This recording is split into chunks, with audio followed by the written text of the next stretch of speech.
There's a sound your ears will never hear. It's made by a whistle, called Galton's whistle.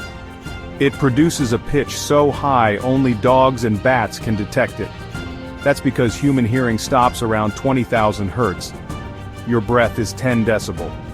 A ticking clock is 30. A conversation, about 60. But go above 90 decibels, and it becomes noise pollution. Sound surrounds us, even when we can't hear it. Drop A if you want more sound secrets.